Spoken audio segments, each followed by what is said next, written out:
he's not an underdog. Sami Zayn is very established. He is very established, and I think the whole underdog moniker probably needs to be dropped just so he can maybe grow as a character.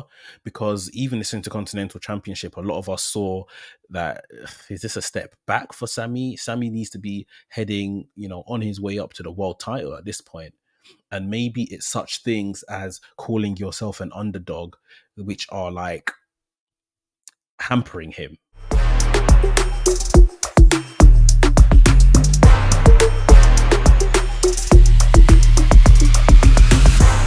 The Intercontinental title.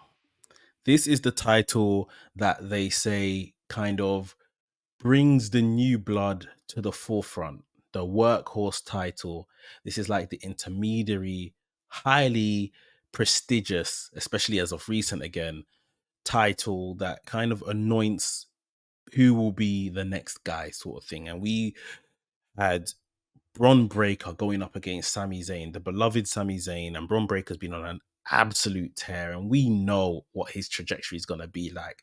And people thought that this was going to be his crowning moment.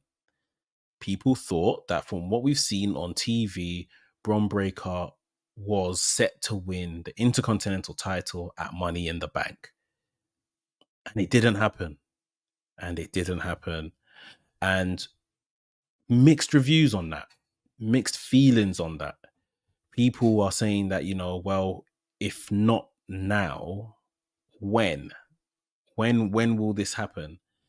And for me, I just feel like it was obvious after Raw when he lifted the title. I mean, if you guys know, like, go home math, as I like to call it, if you carry the title when you are, going into the title match and you're not the champion, that's it. It's long for you. Don't touch another man's title. Don't do that. Like, look where it landed Bron Breakker. Didn't work out for him, did it? Like, I just feel like from that moment, I knew it's not happening for him. And Hunter, we've seen he's been telling these longer term stories. It's not happening as and when you would think it should, sort of thing. The match was more even than I thought it would be. I thought Breakker would absolutely decimate Sammy and then win, because that's how they've kind of pictured him so far. Didn't happen. I would say it was still maybe about 60-40-ish in Breakker's favor. I think the most kind of confusing part of all of this was it was one haluva kick and he pinned Bron Breakker and Sami Zayn retained. It wasn't like a Sami Zayn escaping a Bron Breakker, a roll up and a run out of the ring sort of situation, or even a Bron Breakker beating Sami to a pulp to the fact where he gets disqualified. This was very much a clean finish. And it leads me to my point of Sami Zayn in recent years has been on pretty much of the run of his life, at least. I was going to say a tear, but let's say the run of his life. He had that big celebrity match at WrestleMania with the Jackass guys. He obviously entered the whole Bloodline and Bloodline saga. The Bloodline story was a key factor in that, and one of the most popular members of the Bloodline at that time got a world title match out of it in Montreal, Canada against Roman at Elimination Chamber. He went on to main event night 1 of WrestleMania against the Usos for the tag titles. He was the man selected to beat Gunther's run, 600 plus days as Intercontinental Champion. It was Sami Zayn that beat him at WrestleMania night 2 this year. He's beaten Chad Gable to retain the Intercontinental title. He's now beaten, who we're calling the next up in Bron Breakker to retain the Intercontinental Championship as well. Sami Zayn is no longer an underdog. They still call him that. They don't quite call him the underdog from the underground like they did when he first came up to the main roster. That's a load of crap. But they still call him the underdog. And he still kind of sees himself as the underdog and gives rah-rah speeches like he did this past Raw. Like he's gonna come and, upset things. I'm gonna win. Like, he's not an underdog. Sami Zayn is very established. He is very established, and I think the whole underdog moniker probably needs to be dropped just so he can maybe grow as a character. Because even this Intercontinental Championship, a lot of us saw that is this a step back for Sami? Sami needs to be heading, on his way up to the world title at this point. And maybe it's such things as calling yourself an underdog, which are like hampering him, hampering his progression, hampering the character's progression, of course. This is all booked and stuff like that. But it's like, I just don't buy he's an underdog anymore at all. Like, if we're looking at a comparison in Brian Danielson, like, he doesn't go. I know in WWE he was very much an underdog, especially around that 2013, 2014 kind of time. They called him an underdog quite a bit. But even within WWE, he grew out of that I'm an underdog type, moniker. In AEW, we see him now. That man loses a lot, but an underdog is one thing he is not. He's one of the greatest wrestlers on that roster, and he carries himself as such. And I think that's where Sami Zayn is now.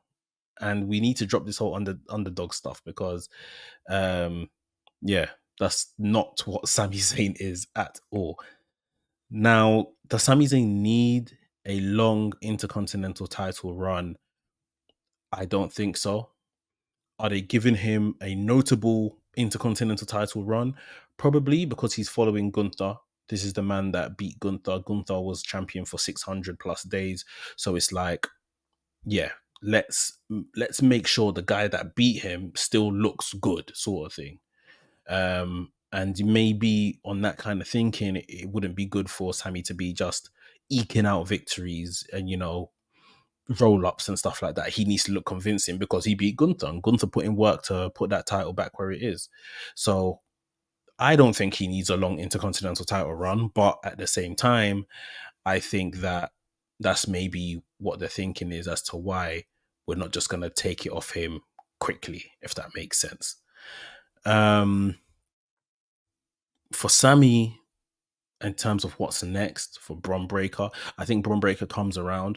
I think there's been a bit of a story throughout Bron Breakker's WWE career from NXT that, sometimes you can't just use brute force and spears and, your uncle's move set to just overcome people. There's a level of inexperience in his performances from a character point of view, and he like steps away and learns and then comes back better than ever. And I think that's probably what we see here. I think that could be very interesting if we get Sami Zayn, Bron Breakker, SummerSlam, and Bron Breakker wins there. Yeah, I could see that happening, because I still think we're looking at, I believe, if I'm correct, Ludwig Kaiser, who's currently injured. There's no kind of, I don't think there's any real time that's been documented as to how long he's going to be out for. Ludwig Kaiser is currently injured, and I believe it was at the hands of Bron Breakker. So I've kind of booked it in my head. Well, if Bron Breakker wins the title, and he didn't win it here at Money in the Bank, but I think, SummerSlam is quite possible as well. And then you could do a Bron Breakker versus Ludwig Kaiser in Berlin. Massive hometown advantage for Ludwig Kaiser. And this will be like his first really big spot on his own. To be honest, I'm thinking, even as a tag team with Giovanni Vinci, they haven't really ever had like a PLE big spot, have they? Please correct me if I'm wrong, but I don't think they have. So Ludwig Kaiser going in against Bron Breakker for the Intercontinental title in Berlin, Germany, I think would be absolutely massive. So that's where I think we're going with this. Yeah, Bron Breakker should win that title within the next month, I would like to think. Sami Zayn ain't an underdog. He is who he is. It can still lose because Bron Breakker's brilliant and the way they're building Breakker is brilliant.